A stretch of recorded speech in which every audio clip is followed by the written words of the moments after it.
அந்த பெட்ஷீட் வச்சு போத்திட்டு இருந்தா என்ன கூட்டம் தான் 6ல உட்கார வச்சிருப்பீங்களா? பெட்ஷீட்டை போத்திட்டு படுத்துக்கிறது.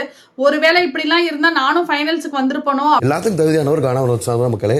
சார் ஏதாவது நான் தப்பா பேசுறதா மன்னிச்சுக்கோங்க சார் சொல்லி திவாகர் வந்து கடைசி நேரத்துல வன்மத்தை கொட்டின மாதிரி தான் இருந்துச்சு. ஸோ சபரிக்கு எப்படா அந்த 6ல நீ வந்த அப்படின்றதுல எனக்கு எதுவுமே இல்லைன்றது ரொம்ப அருமையான விஷயம். கரெக்டா சொன்னாங்க வியானா. இந்த இடத்துல நின்னாதாண்டி புரியும். எனக்கு புரியாமல் இல்லை, நானும் உங்ககிட்ட சொன்னேன். ஆஸ்கார் இல்ல, அதை கடந்து ஏதாவது ஒரு அவார்டை மேக் பண்ணி தான் உனக்கு கொடுக்கணுன்றது தான் ஃபீலா இருக்கு.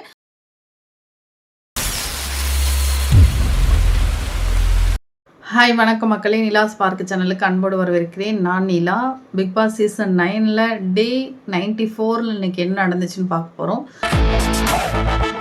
ஸோ ஸ்டார்டிங்கே விக்ரம் வந்து வியானா வந்து சோஷியல் மீடியாவில் ஏதோ இந்த ரீல்ஸ் எல்லாம் பார்த்துட்டு இங்கே வந்து புலம்புறா. பட் என்னை நம்பி யாரோ ஒருத்தவங்க ஓட்டு போட்டிருப்பாங்க, அவங்களோட நம்பிக்கைக்காக தான் நான் உள்ளே இருக்கிறேன் அப்படின்னு சொன்ன விக்ரம். எங்கேயோ மக்கள் நீங்க நான் இந்த இடத்துக்கு வர்றதுக்கு ஒருத்தர் நம்பினா யார் நீயா? அது என்னமா அப்ப கொஞ்சம் கூட வெக்கப்படாம பேசிட்ட?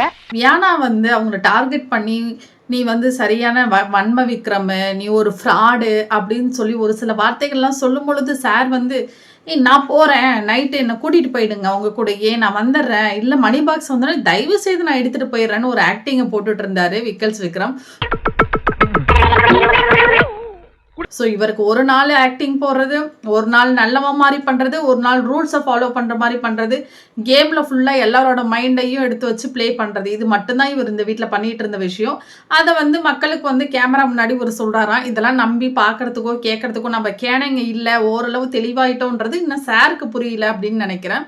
ஸோ நெக்ஸ்ட் வந்து வேக்கப் சாங்குக்கு அப்புறம் வியானாட்ட கூப்பிட்டு ஒரு சில கிளாரிட்டிலாம் கேட்குறாரு. என்ன அப்படி சொன்னியே, ஏன் அப்படி சொன்னேன் அப்படின்னு சொல்லும்பொழுது, இல்லை விக்ரம்னாலே ரூல்ஸை ஃபாலோ பண்ணுறேன்னு சொல்கிறாங்கல்ல, பட் ஒரு சில விஷயங்களில் நீ வந்து அப்படி கிடையாது, அதனால தான் அப்படி சொன்னேன்.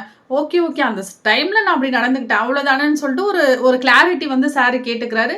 அவங்க உன்னை திருத்தவே முடியாது, எதாவது பண்ணி தொலை அப்படின்ற மாதிரி தான் வியானாவும் ரிப்ளை பண்ண மாதிரி இருந்துச்சு. not true to me, true to like anybody. கானா வினோத் வந்து திவாகர் வந்து ஏதோ கலாய்க்கும் பொழுது, ஆமாம் உருவகேலி பண்ணி தான் நான் இவ்வளோ நாள் இருந்திருக்கேன், நீ இண்டிவிஜுவலாக இங்கே என்ன ப்ரூவ் பண்ணியிருக்க, வினோத்னா இப்படித்தான்றது என்ன பண்ணியிருக்க, ஒருத்தவங்க மேலே ஏறி தான் நீ ட்ராவல் பண்ணியிருக்க, உன்னை விட நான் கம்பேர் பண்ணும்போது எவ்வளோ பரவாயில்லன்னு சொல்லி திவாகர் வந்து கடைசி நேரத்தில் வன்மத்தை கொட்டின மாதிரி தான் இருந்துச்சு. எல்லாத்துக்கும் தகுதியானவர் காணவர் மக்களே. சார் ஏதாவது நான் தப்பா பேசுறதா மன்னிச்சுக்கோங்க சார். அவருக்குன்னு ஒரு இண்டிவிஜுவல் கிடையாது. அவர் திவாகர் வந்து வச்சு செஞ்சதா இருக்கட்டும், காம்போ நல்லா இருக்குன்றதுக்காக அகைன் போய் வாயை கொடுத்து வாங்கி கட்டிக்கிட்டதா இருக்கட்டும், இதெல்லாம் நடந்த விஷயம் தான். பட் அவர் போனதுக்கு அப்புறம் ஒரு சில இடத்துல அவரோட இண்டிவிஜுவாலிட்டி அவர் காட்டினாரு. ஒரு சில விஷயங்கள் வந்து பயாஸ்டாவும் இருந்திருக்காரு, தனக்கு சாதகமாக பயன்படுத்தின சூழ்நிலையும் வினோத்துக்கு வந்து இருக்குது அப்படின்றது தான் உண்மையான விஷயம். நெக்ஸ்ட் பார்த்தீங்கன்னா இவங்க திவாகர் வந்து வியானா கேட்குறாங்க திவாகர்கிட்ட ஒரு சில ஆக்ஷன்ஸ்லாம் பண்ணிக்காமே அப்படின்னோடனே இங்கே வந்தும் மூஞ்சி ஒரு காமெடி, மூஞ்செல்லாம் அப்படியே இருக்குது மற்றதெல்லாம் வேலை செய்யுது அப்படின்னு சொல்லி ஒரு காமெடி வர மாதிரி ரொம்ப கன்றாவியாக ஏதோ ஒன்று பண்ணிகிட்டு இருந்தார். அவருக்கு இருக்கிற ஒரு கான்ஃபிடன்ஸ் வந்து பாராட்டியே ஆகணும். எப்படி இவ்வளோ கான்ஃபிடென்ஸாக இருக்காருன்னு தெரியல. அதை வந்து உட்காந்து பிரவீன் வந்து கேவலமாக பேசினதெல்லாம் அப்படி பேசக்கூடாது. ஓகே பேசிட்டார் அவர். ஏன்னா பிரவீன் வந்து பயங்கரமாக திவாகர் மேலே பயங்கரமாக கிடைக்கிற இடத்துலலாம் வியானா மேலையும் திவாகர் மேலையும் வன்மத்தை அங்கங்கே கக்கிட்டு போகிற மாதிரி தான் இருக்குது. ஆனால் பிரவீன் ஒரு ஆளை வச்சு பார்க்கும் பொழுது கொஞ்சம் இரிட்டேட்டிங்காக தான் இருக்குது. வந்து அவர் ஒன்றுமே பண்ணல, ஒரு விஷயமே பண்ணல, ஒரு விஷயம் சொல்கிறதுக்கும் இல்லை, நல்ல விஷயமும் சொல்லலை, மற்றபடி அங்கேங்க கொளுத்தி போடுற மாதிரி தான் பிரவீன் பண்ணிட்டு இருக்காரு. அடுத்து பிரவீனும் விக்ரமும் உட்காந்து பேசும்பொழுது உன்னை பற்றி வியானா சொன்னது வந்து என்னால் ஆக்செப்டே பண்ண முடியாது, அது எப்படி அவ்வளோ வன்மத்தை வந்து கொட்ட முடியும், அதை சொல்கிறதுக்கு அவ யார் அப்படின்னு சொல்லி ட்ரிகர் பண்ணி விட்றாரு. அதுக்கு வந்து இவர் சொல்கிறாரு, இல்லை நான் வந்து அந்த இடத்துல ஒரு உண்மையாக இருக்கிறதோ ரூல்ஸை ஃபாலோ பண்ணுறது வந்து it's a common sense, so அதைப்படி தான் நான் ஃபாலோ பண்ணிகிட்ருக்கேன். அவங்க வன்மத்தை கொட்டினா எனக்கு ஒன்றும் பிரச்சனை இல்லை, நான் மணிப்பெட்டியை வந்து எடுக்கிற மாதிரி கிடையாது, இவங்க இப்படிலாம் ட்ரிகர் பண்ணுறதுனால நான் வந்து அதை எடுத்து ப்ளே பண்ணுன்ற அவசியம் இல்லை, நான் அதை எடுக்கிற மாதிரி இல்லை அப்படின்றதுல அவர் வந்து திரும்பவும் திரும்ப நான் மணிப்பேட்டி எடுக்க மாட்டேன், என்னை நம்பி ஒரு பேர் ஓட்டு போட்டிருக்காங்க அப்படின்றதுல ரொம்ப தெளிவாக அங்கேயும் உட்காந்து பதிவு பண்ணிக்கிட்டே இருக்கிறாரு. சூப்பருங்க, நானே போகணுன்னு இவங்க ரம்யாவும் இவங்க அப்சாரா 2 பேரும் வராங்க. ரம்யா வந்தோடனே சாண்ட்ரா ஒரு அழுகையை போட்டு ஒரு பில்டப் ஒன்று மேக் பண்ணாங்க பாருங்க. ஏம்மா உன் அழுகை, உன் ஆக்டிங்கு ப்ளஸ் உன்னோட வன்மத்தனம், உன்னோட வில்லத்தனம் இதெல்லாம் உலகறிஞ்ச விஷயமா ஆயிடுச்சு. ஸோ சரி சாயந்தரா ஆரம்பிச்சுட்டாக்கா. என்ன கேட்டால் நீ வெளியில் வந்து உன்னோட ஃபேமிலியை இந்த கண்டத்துலேருந்து வேற கண்டத்துக்கு கூட்டு போய் ரொம்ப பீஸ்ஃபுல்லாக நீ நினைக்கிற மாதிரி இடத்துல வச்சு நல்லா ஆக்ட் பண்ணி 2 கலண்ட பீஸுங்களும் ஏதாவது ஒன்று பண்ணுங்க அப்படின்றது தான் மக்களோட கருத்தாக இருக்குது. அதை நம்ம எடுத்து சொல்லிகிட்டு இருக்கோம். அதுக்கப்புறம் வந்து சாண்ட்ரா ஒரு அழுகையை போட்ட உடனே ரம்யா ஏமா அப்படி வர சீனை போடுற அப்படின்ற மாதிரி தான் இருந்துச்சு. பட் சபரி மேலே அவங்க கொஞ்சம் ஓகே அப்படின்னு ஒரு கொஞ்சம் பாசத்தை பொழிஞ்ச மாதிரி தான் இருந்தது. உடனே சபரி வந்து ஏய் வாடி அப்படி சொல்லி கூட்டிட்டு போயிட்டு தலை டாஸ்கில் ஜெயிச்சான்னு அவனுக்கு ஒரு சாக்லேட் தரேன்னு சொல்லி அப்போ கொடுக்கல, இப்போ அதை பத்திரமா எடுத்து வச்சு கொடுக்குறாராம். எதுக்கு இந்த மாதிரி இந்த டிவி வந்து ப்ரொஜெக்ட் பண்ணுதுன்னு தெரியல. எவ்வளோ கஷ்டப்பட்டுச்சு தெரியுமா, எவ்வளோ பேர் கேட்டாங்க தெரியுமா. வினோத்தை வந்து ஒரு சில ஆட்டிடியூட்லாம் ரொம்ப பேடாக காட்டிட்டு சபரியை தூக்கி வச்சு பேசுறத பார்த்தா டைட்டில் வந்து சபரிக்கு கொடுக்கலான்ற பிளான் பண்ணியிருக்க மாதிரி இருக்கு. வினோத்தை வந்து பின்னுக்கு தள்ளலாம் அப்படின்ற பிளான்ல தான் இதெல்லாம் நடந்துட்டு இருக்கு. எல்லா விஷயமும் கெட்ட விஷயம் ஃபுல்லாக நடக்கிறது யாரை பற்றினா வினோத்தை பற்றி காட்டுறாங்க. ஸோ ஒரு சில விஷயங்கள் வந்து கரெக்டாக ரூல்ஸை ஃபாலோ பண்ணுற மாதிரி எல்லாமே ஒபே பண்ணுற மாதிரி நாங்கள் தான் கரெக்டாக இருக்கோன்ற மாதிரி ஆக்செப்ட் பண்ணுறது இதெல்லாம் பார்த்தீங்கன்னா சபரி இந்த அரோரா இவங்கெல்லாம் வந்து இந்த டீமை இப்படி காட்டுறாங்க. அவரை மட்டும் ரொம்ப பேடாக ப்ரொஜெக்ட் பண்ணி காட்டுறாங்க. ஸோ அவர் வந்து மணிப்பெட்டி எடுத்துகிட்டு போகிறேன்னு சொல்லி நியூஸ் எல்லாம் பரவிட்டு இருக்கு. பட் அவர் போகவே கூடாது, அப்படி போயிருக்க கூடாதுன்றது தான் நம்ம ப்ரே பண்ணிக்கணும் அப்படின்னு நினைக்கிறேன். நெக்ஸ்ட் பார்த்தீங்கன்னா இந்த 5-6 பேரில் இவங்க வந்து இந்த இடத்துக்கு தகுதியே இல்லை அப்படின்னு சொல்லி நீங்கள் யாரை ஃபீல் பண்ணுறீங்கன்னு சொல்லிட்டு வெளியிலேருந்து வந்தவங்களையும் ப்ளஸ் உள்ளே இருக்கிற போட்டு தாக்கிறதுக்காகவும் மூட்டி விடுறதுக்காகவும் இந்த டாஸ்க் வச்ச மாதிரி தான் இருந்துச்சு. அப்போ ஃபஸ்ட்டு வந்து ரம்யா சொன்னாங்க, நான் வந்து சாண்ட்ராவை சொல்கிறேன். சாண்ட்ரா வந்து இப்படி கிடையவே கிடையாது, இடத்துக்கு தகுந்த மாதிரி எதனால் இப்படி மாறுறாங்க, எதனால் இப்படி அலறாங்க, இவ்வளோ போல்டாக வந்தவங்க இப்போ இப்படி மாறுறதுக்கான காரணம் என்ன, இதில் இவ்வளோ தூரம் உங்களை விட நானே பெட்டர் ஏதோ ஒரு விஷயம் இருக்குது. பட் அது வந்து கரெக்டாக இல்லைன்றத ரொம்ப தெளிவாக சொன்னாங்க. அரோரா வந்து அது என்ன பாயிண்ட் டு பாயிண்ட்டாக பேசுறதெல்லாம் எப்போ அவங்க பேச ஆரம்பித்தாங்க, எல்லாம் இந்த குறியீடுன்ற விஷயத்தை ஆரம்பித்ததுக்கு அப்புறம் தான் மேடம் பேச ஆரம்பித்தாங்க. அதுவும் வந்து கழுவுறமில்ல நழுவுறமின்னா தான் ஓட்டிகிட்டு இருந்துச்சு. அந்த அந்த குறியீடுன்ற விஷயமே ஸ்டார்டிங் ஃப்ரம் பார்வதினால தான் இவங்க வெளியில் வந்தாங்க. பார்வதி வச்சு மட்டும்தான் இவங்க ஓட்டினாங்க. ஸோ பார்வதி போட்ட பிச்சை தான் இதெல்லாம் அப்படின்றது தான் நம்மளோட கருத்தாக இருக்குது. நெக்ஸ்ட் பார்த்தீங்கன்னா இவங்க சொல்கிறாங்க, பிரவீனும் அதே வந்து சாண்ட்ராவே தான் சொல்கிறாரு. சாண்ட்ரா வந்து ஏதோ ஒரு விஷயம் வந்து பண்ணி வந்துட்டாங்க. பட் அவங்க வந்து இந்த இடத்துக்கு வந்து டிசர்வ்டான பர்சனே கிடையாது போட முடியும் அப்படின்னு எதுவுமே நான் இது வரைக்கும் அவங்கள்ட்ட நான் பார்த்ததில்லை. அப்படி அரோரா எப்படி தான் வந்தான்னு தெரியல சின்க்ளியர் அப்படின்றதும் ரொம்ப பிரவீன் வந்து வந்ததுலேருந்து அரோராட்ட ரொம்ப ஃப்ளட் பண்ணுற மாதிரி மொக்க போடுற மாதிரி கேவலமாக தான் மாறி சிரிக்கிறது எல்லாம் வெளில பார்த்துட்டு வந்திருப்பார் போல். ஸோ எனக்கு தெரிஞ்ச அவரும் ஒரு சப்ஸ்கிரைபராக மாறிட்டார் போல இருக்கு. சப்ஸ்கிரிப்ஷன்லாம் ரொம்ப ஹெவியாக தான் போகும். இவ்வளோ தூரம் மேனேஜ் டு கம்ன்றது எனக்கு இன்னும் ஒரு ஷாக்காக தான் இருக்கு அப்படின்னு நான் நினைக்கிறேன். இந்த டைம் மேடம்க்கு வந்தால் கல்லா பயங்கரமாக கட்டும். அவங்க சொல்கிற லாங்குவேஜில் நம்மளும் சொல்லுவோம், மேடம்க்கு எது கட்டுதோ இல்லையோ கல்லா நல்லபடியாக கட்டும். அரோரான்ற ஆயா இருக்குது பார்த்தீங்களா, ஆயா அது வந்து சொல்லுவாங்க கல்லணை நம்பினாலும் நம்மளா குள்ளனை நம்பக்கூடாதுன்னு சொல்லுவாங்க. அதுக்கு பெஸ்ட் எக்ஸாம்பிள் யாருன்னா அந்த அரோரான்ற ஆயா தான். அடுத்து நெக்ஸ்ட் வந்து பார்த்தீங்கன்னா வியானா வந்து சொல்கிறாங்க, சபரி வந்து அந்தளவுக்கு ஒன்றுமே பண்ணல, அவர் மிக்சர் தான் சாப்பிட்டுட்டு இருந்தாரு. ஸோ அவருக்குன்னு ஒரு மொமெண்ட்ஸ் அங்கங்கே இருக்கா அப்படின்னு கேட்டால் எதுவுமே கிடையாது. பார்வதியை தாக்குனதை தவிர வேற எதுவுமே இல்லைன்றது ரொம்ப அருமையான விஷயம். கரெக்டாக சொன்னாங்க வியானா. ஸோ சபரிக்கு எப்படா இந்த 6ல் நீ வந்த அப்படின்றதுல எனக்கு வேற எந்த மொமெண்ட்ஸுமே அவர் கிடையவே கிடையாது. பார்வதியை மட்டும் வச்சு ஓட்டிட்டு வந்தாரு. அதுக்கப்புறம் அவரே ஒத்துக்கிட்டாரு, நான் ரொம்ப சைலண்டாக தான் இருக்கேன், பிளேவை நல்லா விளையாடலை அப்படின்றது எல்லாருமே சொன்னாங்க. அவரும் அதை ஆக்செப்ட் பண்ண விஷயம் தான். ஆனால் இப்போ வந்து நான் தான் ஃபைனலுக்கு வந்து பயங்கரமான ஒர்த்தான ஆளுன்ற மாதிரி அந்த கான்ஃபிடென்ஸ் எங்கேருந்து அவருக்கு பிறந்ததுன்னே தெரியல. அதுக்கப்புறம் வந்து சாண்ட்ராவை சொல்கிறாங்க. சாண்ட்ரா வந்து இப்படி இவங்க வந்து இந்த இடத்துக்கு ரொம்ப டிசர்வ்டே கிடையாது. ஏன்னா எப்போ பார்த்தாலும் அழறது, பெட்ஷீட்டை போத்திட்டு படுத்துக்கிறது. ஒருவேளை இப்படிலாம் இருந்தால் நானும் ஃபைனல்ஸுக்கு வந்திருப்பனோ வந்து பெட்ஷீட் வச்சு போத்திட்டு இருந்தால் என்ன கூட்டம் 6ல் உட்கார வச்சிருப்பீங்களா அப்படின்ற மாதிரி எனக்கு ஃபீல் ஆகுதுன்னு சொல்லி சொன்னாங்க.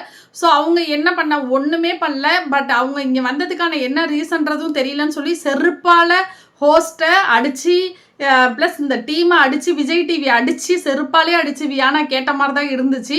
நல்ல பயங்கரமான கேள்வியாக இருந்துச்சு. அதுக்கப்புறம் வந்து விக்ரம் வந்து 3 பேரை சொன்னாங்க. இவங்க விக்ரம் வந்து என்னென்னா நாமினேட் ஒரு சில விஷயத்தில் நம்ம ஃபஸ்ட்டு வீக்லலாம் இவர் நம்ம கூட ரொம்ப ஒட்டி உறவாடி ரொம்ப பயங்கரமாக நம்ம கூட இருந்ததுனால அவரை வந்து நம்ம நாமினேட் பண்ணாமல் விட்டோம்ல, அதோட பிரதிபலன் தான் அவர் இங்கே வந்து நிற்கிறாரு. ஸோ ஸோ அடுத்தவங்க பிரெயினை எப்படி நல்லா வாஷ் பண்ணணும், அடுத்தவங்களை வச்சு எப்படி நல்லா கேம் பண்ணணும், எந்த இடத்துல அழணும், எந்த இடத்துல சாரி கேட்கணுன்றதுலாம் அவருக்கு நல்லா தெரியுது. பண்ணியிருந்தோம்னா விக்ரம் எப்பயோ கிளம்பிட்டு பொட்டலம் கட்டிட்டு போயிருந்திருப்பாரு. அதை வச்சு மட்டும்தான் இவ்வளோ நாள் ட்ராவல் பண்ணி வந்திருக்காரு. இவரும் இந்த டைட்டிலுக்கு வந்து டிசர்வ்டான பர்சனே இல்லைன்றதை வியானா ரொம்ப ஆணித்தனமாக அடித்து செருப்பால் அடித்த மாதிரி கரெக்டாக சொன்னாங்க. அதுக்கப்புறம் அப்சாரா வந்து சாண்ட்ராவையும் அரோராவையும் தான் சொன்னாங்க. ஸோ சாண்ட்ராவும் அரோராவும் ஒரே ஓட்டிங்கில் இருந்தப்போ அப்சாராவை அனுப்பிட்டு அரோரான்ற ஆயாவை வச்சுக்கிட்டாங்க. அந்த ஆயாவை அப்பயே அனுப்பியிருந்தா இப்போ இவ்வளோ தலைவலி நமக்கு இல்லாமல் பண்ணும்போது எனக்கு 2 பேரும் கம்பேர் பண்ணும்போது அரோரா இருந்திருக்கும். பட் அந்த ஆயாவை வச்சுக்கிட்டதுனால இவ்வளோ நாள் ஏதோ பாயிண்ட் டு பாயிண்ட் பேசுது, ஒரு பாயிண்ட் டு பாயிண்ட்டும் கிடையாது. வீக்கெண்டில் வீக் டேஸில் ரெண்டுக்கும் பிரிச்சுக்குது. ஸோ யாரை எப்போ போட்டு கொடுக்கணும், எவன்கிட்ட இருந்து எதிர்த்து நின்று ஒருத்தன் எதிரின்னு சொல்லி பாரு மாதிரி நடந்துக்கிறான் பற்றி அவனை கூட நம்ம எல்லாம் இந்த மாதிரி கூட இருந்து குழி பெருக்கிற சாண்ட்ரா மாதிரி அப்சாரா மாதிரி சாண்ட்ரா மாதிரி அரோரான்ற ஆயா, இந்த ஆயங்கள்லாம் வந்து நம்மவே கூடாது அப்படின்றது தான். அதுக்கடுத்தது வந்து திவாகர் வந்து ஃபுல் அண்ட் ஃபுல்லாக வஞ்சன்ஸ் வந்து வினோத் மேலே மட்டும்தான் கொட்டினது. அவருக்குன்னு ஒரு இண்டிவிஜுவாலிட்டி இல்லை, ஒரு விஷயத்தை கண்டென்ட்டை கிரியேட் பண்ண தெரியாது, அதை எடுத்து அவரால் ஃபாலோ பண்ண தெரியாது. அவருக்குன்னு ஒரு சில மொமெண்ட்ஸ் இருக்குது அப்படின்னா என்னை வச்சு கலாய்ச்சதை தவிர உருவகேலி பண்ணதை தவிர அவருக்கு எதுவுமே இல்லைன்றத ரொம்ப அந்த இண்டிவிஜுவாலிட்டி இல்லை. யாரையாவது ஒரு ஆளை ட்ரோல் பண்ணி நம்ம பெரிய ஆள் நினைக்கிறாரு. ரொம்ப ஆணித்தனமாக அவர் சொன்னார். அடுத்து பிரவீன் காந்தி வந்து என்ன சொன்னார்னா, அதுக்கு முன்னாடி வந்து வினோத்தை வந்து பிரவீன் காந்தி லைவ்ல வந்து ரொம்ப புகழ்ந்து பேசியிருப்பாரு. அவர் நல்ல காமிக் செஞ்சு அவரை பற்றி நல்ல பாசிட்டிவான விஷயங்கள் தான் இருக்குது. அவரையே அப்படி சம்மந்தமே இல்லாமல் கழுவி ஊத்துறீங்கன்னு திவாகருக்கு சொல்கிற மாதிரி அவர் வந்து சொல்லி ஸ்டார்ட் பண்ணி அவர் வந்து அரோராவை சொன்னார்.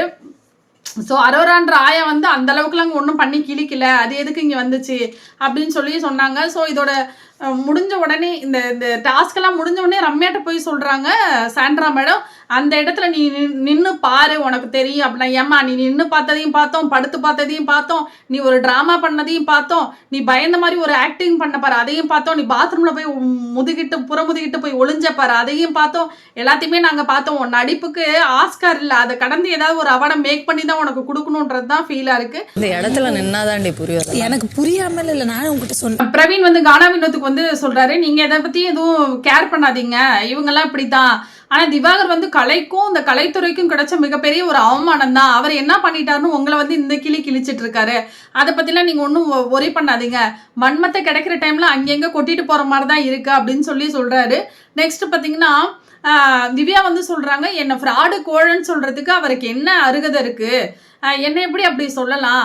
ஆனால் நான் அவர்கிட்ட எல்லாத்தையுமே கேட்டுட்டேன். இவர் ரொம்ப பயங்கரமாக ப்ளே பண்ணுற மாதிரி ரூல்ஸ் எல்லாம் ஃபாலோ பண்ணுற மாதிரி ஒரு விஷயத்த வந்து மேக் பண்ணி வைக்கிறாரு. அவர் அப்படிலாம் கிடையவே கிடையாது அப்படின்னு சொல்லி இந்த அம்மா சொல்லுது.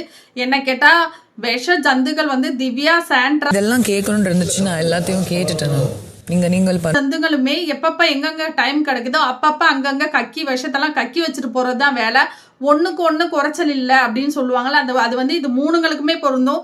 எந்த இடத்துல என்ன பேசணுன்றது கரெக்டாக தெரியும். அதே தான் எனக்கு வந்து ஒரு அக்கா ஃபீல் கிடைக்குதுன்னு சொல்கிறதும் இந்த மூஞ்சி தான்.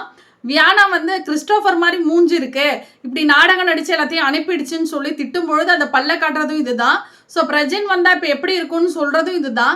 ஸோ இது யாரு என்ன, இதுக்கு ஒரு இண்டிவிஜுவாலிட்டி என்ன, இது எப்படி கழுவுரம் இல்லை நழுவுற மீனா போகுது, அப்படி உடஞ்சி உட்காந்துருக்க ஒரு பார்வதி ஏறி போட்டு மிதின்னு மிதிச்சா நம்ம பெரிய ப்ரமோல வந்துருவோம் அப்படின்னு சொல்லி ஒரு டான்ஸ் போட்டது, இங்கே வந்து இப்படி நடிக்கிறது, இதில் எது இதுன்னே தெரியல. பட் அப்போ ரம்யா சொல்கிறாங்க என்னை வந்து கோலை மாதிரி அழுதுட்டு இருக்குன்னு விக்ரம் சொல்றாரு. பட் அங்கங்கே அழுது அங்கங்க ஒரு ட்ராமாவை கிரியேட் பண்ணி அப்பப்போ போய் சாரின்னு கேட்கறது. அப்போ இவர் என்ன பண்ணிட்டு இருக்காரு, அதை நான் கேட்பேன் அப்படின்னு சொல்லும்பொழுது நீ இதை கண்டிப்பாக கேளு அப்படின்னு சொல்லி ஏற்றி விட்றாங்க. அப்போ தான் சொல்கிறாங்க சாண்ட்ராவுக்கும் அவனுக்கும் ஒன்றும் ரொம்ப டிஃப்ரென்ஸ்லாம் கிடையாது, ரெண்டுமே ஒரே மாதிரி தான் அப்படின்னு சொன்னது. அதுக்கப்புறம் வந்து நெக்ஸ்ட் ஒன் வந்து என்ன சொல்லியிருக்காங்க அப்படின்னா, இல்லை நான் வந்தப்போ வந்து அப்படி அழுதாங்க சாண்ட்ரா, பட் நான் போகிறேன் அப்படின்னு சொல்லும்போது என்னை வந்து விஷப்பூச்சி விஷப்பாம்போ அப்படின்னு சொல்லி பாத்ரூமில் வந்து என்னை கலாய்ச்சாங்க. பட் நான் எவிக்ட் ஆகி போகிறாங்க போது பாத்ரூமில் வந்து நீ இல்லாமல் நான் எப்படி இருப்பேன் அப்படின்னு சொல்லி அதே பாத்ரூமில் அழுகுறாங்க. இப்போ இதில் எது சாண்ட்ரான்றதே தெரியல, எல்லாமே ஒரே நடிப்பாக தான் இருக்குது, அதை வந்து நான் நம்புறதா இல்லை அப்படின்னு சொல்லிட்டு டிஸ்கஸ் பண்ணிக்கிறாங்க. ரம்யாவை நம்பவே கூடாது, ரம்யா சரியான பாம்பு மாதிரி. அரோரா வந்து மேடம் வந்து ரொம்ப அப்படியே பயங்கரமாக டிடிஎஃப்ல வந்து விளையாண்டு கிழிச்சிட்டாங்க. லாஸ்ட்டாக வந்து நீங்கள்லாம் இவளை பார்வதி வந்து டார்கெட் பண்ணி அடிக்கலைன்னா எப்படி இருந்தாலும் பார்வதி ஜெயிச்சிருக்குன்றது உங்கள் எல்லாருக்கும் தெரியும். அவள் போட்ட பிச்சையில் தான் நீங்கள் உட்காந்துருக்கின்றது உங்களுக்கு எல்லாருக்கும் தெரியும். டிடிஎஃப்ல அப்படியே பெரிய ஒரு ப்ரோக்ராம் செலிப்ரேட் பண்ணி இவளோட போஸ்டர்லாம் வச்சு அங்கேருந்து விஜய் சேதுபதி சார் வந்து கொடுத்து அறிவும் அழகும் உள்ள, ஏண்டா உங்களுக்குலாம் அறிவுள்ள பொண்ணுனா என்னன்னு தெரியுமா, அழகான பொண்ணுனா என்னன்னு தெரியுமா, அந்த ஆயா என்ன வேலை பார்க்குதுன்னு தெரியுமா, உங்களுக்கெல்லாம் லைஃப் டைமில் சப்ஸ்கிரிப்ஷன் வந்து உங்கள் எல்லாருக்குமே ஃப்ரீயாக தரேன்னு அது சொல்லிவிட்டு வந்திருக்கா ஏதாவது அக்ரிமெண்ட் ஏதாவது போட்டு தொலைச்சிருக்கீங்களா என்னன்னு தெரியல. அதுக்கு நாங்களாடா ஊருகா, பார்க்குற பீப்புள்ஸ் நாங்களாடா அதுக்கெல்லாம் ஊருகா, எங்களை வச்சு ஏன்டா அப்படி டார்ச்சர் பண்ணுறீங்க? இந்த அரோரா மாதிரி உள்ள ஆயாங்கள்லாம் ஒரு என்னது விரட்டி வெளுக்க தோணுது. அப்படி விரட்டி வெளுத்து கட்டு கிழிச்சு தொலைணும் மாதிரி தான் தோணுது. அது வந்து ரொம்ப கான்ஃபிடென்ஸாக எப்படியோ நல்ல பேர் வாங்கியாச்சு. பிக் பாஸ்ட்டையும் சரி, விஜய் சேதுபதி சார்ட்டையும் சொல்லி நல்ல பேர் வாங்கியாச்சோ அது எனக்கு போதும், இனிமேட்டு எனக்கு பிரச்சனை இல்லை. நான் தான் சொல்கிறேன்ல, உங்களுக்கு டைட்டில் வின்னர் ஆவீங்கன்ற கான்ஃபிடன்ஸ் இருக்கும்போது வெளில இருந்து வந்து யார் என்ன சொன்னாலும் நீங்கள் முதல்ல ஏன் போய் கேட்குறீங்க உங்ககிட்ட? உங்களுக்கு அப்போ செல்ஃப் டவுட் இருக்குது அப்படின்னா நீங்கள் நல்லா ப்ளே பண்ணலன்னு தானே அர்த்தம். அந்த செல்ஃப் டவுட் எங்கிறது ஸ்டார்ட் ஆகுது? அப்போ நீங்கள் இதுக்கு டிசர்வ்டான ஆள் இல்லைன்றது உங்கள் மனசாட்சிக்கு எல்லாத்துக்கும் தெரியுதுல்ல. அப்போ உள்ளே உட்காந்துட்டு வெக்கமே இல்லாமல் எதுக்கு நீங்கள் பண்ணிட்டு இருக்கு? ஏதாவது ஒரு கண்டென்ட் இருக்காடா, ஏதாவது ஒன்று இருக்காடா, ஏதாவது ஒன்று இன்ட்ரெஸ்டிங்காக இருக்காடா?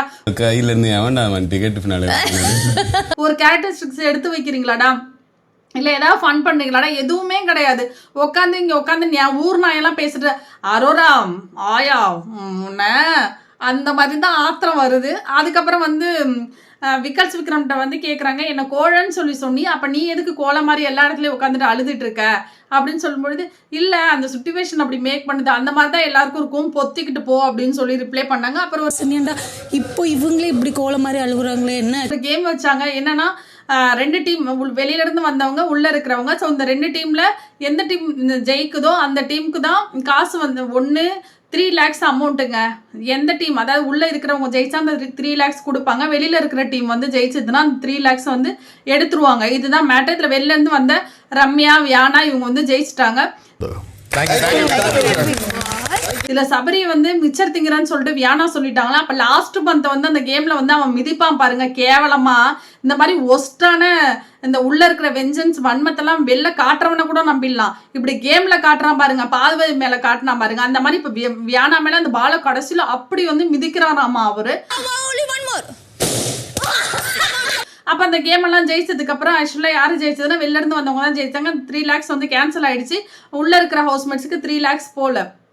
அப்போ வந்து என்னை மிச்சர் திங்கிறன்னு நீ சொன்னல பாத்தியா, நான் கேம் எப்படி விளையாண்டேன் 1 to 1 வரும்பொழுது நீ தோத்துட்டேன், நான் ஜெயிச்சிட்டேன் பாத்தியா அப்படின்னு கேவலமாக இவன் சொல்கிறானாமா. அதை நான் பண்ணல. அது வந்து வியானா சொல்லுது, இவன் இப்படி சொல்றான், என்ன கேவலமான மைண்டா இருக்கு இவனுக்கு. கேம்ல ஜெயிக்கிறது அங்கே முக்கியம், இங்க வீட்டில் என்ன ஃபன் பண்றோம், என்ன கண்டென்ட் கொடுக்குறோன்றது தானே முக்கியம். இதை போய் லூசு மாதிரி இவன் உளறிட்டு இருக்கான். நீ மிச்சர் சாப்பிட்டேன்னு சொல்ல முடியும், பிரியாணி சாப்பிட்டேன் நான் சொல்ல முடியும் அப்படின்னு சொல்லி ஷேர் பண்ணாங்க. நெக்ஸ்ட் ஒன் வந்து சபரி வந்து சொல்கிறான், நான் வந்து மிச்சர் சாப்பிட்றேன்னு சொல்கிறாங்க. ஒன்றை வந்து ஃப்ராடுங்கிறாங்க, அந்த மாதிரி ஒன்றை வந்து கோழை அப்படின்னு சொல்கிறாங்க. அப்போ அரோரா வந்து இந்த வீட்டில் எதுவுமே பண்ணலன்னு சொல்கிறாங்க. சாண்டா வந்து அழுது சாதிக்கிறாங்கிறாங்க. காய்ஸ் நம்மளாம் ஒன்று கூடுவோம். இவங்க யாரும் வெளிலேருந்து வந்து சொல்கிற எந்த கமெண்ட்டும் நம்ம வந்து கேட்கவே கூடாது. நம்ம தான் டைட்டில் வின்னர் எல்லாருமே, சரியா? நீங்கள் எதையும் மனசு விடாதீங்க அப்படின்னு சொல்லி இவங்களே மோட்டிவேட் பண்ணிக்கிறாங்க. இவங்களே உங்களோட பாசிட்டிவான விஷயங்கள்லாம் நிறைய இருக்கிற மாதிரி எடுத்து கோர்வையாக அடிக்கிறாங்க. அவனுங்க மனசாட்சிக்கு எல்லாருமே தெரியும் யார் டைட்டில் வின்னராக வருவாங்க, யார் ஃபன் பண்ணால், யார் கண்டென்ட் கொடுத்தா, யார் இந்த டைட்டிலுக்கு டிசர்வ்டான பர்சன்ங்கிறது அவனுங்க எல்லாருக்குமே தெரிஞ்ச விஷயம்தான். 91 days நீ மிச்சர் மட்டும்தான் சாப்பிட்டேன்னு வியானா சொன்னதில் சபரியால் எப்படி எடுத்துக்க முடியலையோ அந்த மாதிரி இந்த 6 பேருக்கும் இந்த டைட்டிலுக்கான எந்த ஒரு பாசிபிலிட்டியுமே இல்லை, எந்த ஒரு டிசர்வ்டுமே இவனுங்க யாருமே கிடையாது. ஸோ இவனுங்க எல்லாருமே, நான் சொல்லட்டுங்களா, சபரி வந்து பார்வதியை அடித்து வந்தாங்க. விக்கல்ஸ் விக்ரம் வந்து நீ தாண்டா என் எதிரின்னு சொல்லி எதிர்த்துக்கிட்டு, பார்வதி டைரக்டாக எதிர்த்துக்கிட்டு வந்தவன் விக்கல்ஸ் விக்ரம். அரோரா வந்து அவளை ட்விஸ்ட் பண்ணி விட்டு இல்லாத ஒரு கண்டென்ட்டை மேக் பண்ணி அவங்களுக்குள்ள ஒரு பாசிட்டிவ்னஸ் ஏற்படுத்தி லவ்வாக கண்டென்ட் கிரியேட் பண்ணி கொடுத்து அதில் வந்து குளிர் காஞ்ச மூதேவி தான் அரோரான்ற ஆயா. சாண்ட்ரா வந்து கூடையே இருந்து குழி படித்த ஒரு சூனியக்கார கிளவி தான் சாண்ட்ரான்ற ஆள். வினோத் வந்து ஆமாண்டா நான் உன் ஃப்ரெண்டு தாண்டா, நான் உன் கூடையே இருக்கிறேன்டா அப்படின்னு சொல்லி ஃப்ரெண்டுன்ற ஒரு மெத்தடை ஃபாலோ பண்ணி கூட வந்தவன் தான் வினோத்ன்ற ஆள்.